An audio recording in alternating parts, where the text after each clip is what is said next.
एक दादी अपने पोते के ऊपर गुस्सा कर रही है, लेकिन ऐसा क्यों? चलिए इस कहानी के बारे में बात करते हैं। ये कहानी है हामिद और अमीना की।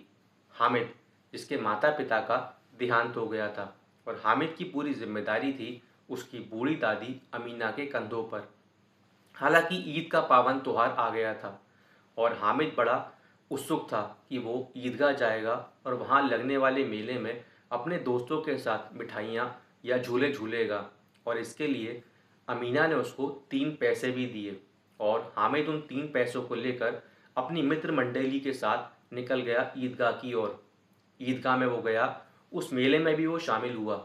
हालांकि उसके दोस्तों ने तो मेले में झूले झूले, मिठाइयाँ खाईं और खिलौने भी लिए, लेकिन हामिद ने ऐसा कुछ भी नहीं किया क्योंकि उसके पास थे सिर्फ 3 पैसे। लेकिन हामिद ने एक लोहे वाले की दुकान से लिया एक चिमटा।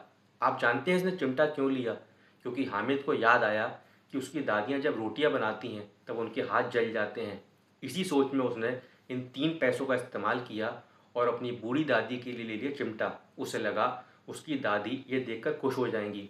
हालांकि जब वो लौट कर आया और उसने ये चिमटा अपनी दादी को दिखाया तो पहले तो उसकी दादी बहुत गुस्सा हुई, चिल्लाने लगी, तू ये क्या ले आया?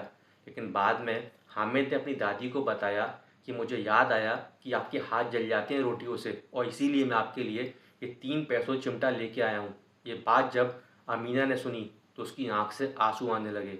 इस कहानी को आप देखिए, हामिद की उम्र कितनी छोटी थी, लेकिन उसकी सोच कितनी बड़ी थी कि उसको मेले में भी जाकर जब उसके दोस्तों ने मिठाइयाँ खाईं, झूले झूले, खिलौने लिए, लेकिन उसने अपने मन को कंट्रोल में रखा, रोक के रखा, और उसको याद आया अपनी बूढ़ी दादी के बारे में। तभी उसने लिया उस चिमटे को। ये कहानी के लेखक जो हैं उनका नाम है मुंशी प्रेमचंद, और उन्होंने इस कहानी को शीर्षक दिया था ईदगाह। ये कहानी मैंने वहीं से ली है, अपने तरीके से आपको सुनाने की भी कोशिश करी है। इसमें आप देखिए जो पात्र है हामिद का, ये लड़का छोटा तो है उम्र में, लेकिन समझदार कितना है। इसको अपनी दादी की चिंता मेले में भी लगी रही। तो यही इस कहानी का पूरा सार है। मैं आशा करता हूँ वीडियो आपको अच्छा लगा होगा। इस वीडियो को देखने के लिए आप सभी लोगों का धन्यवाद।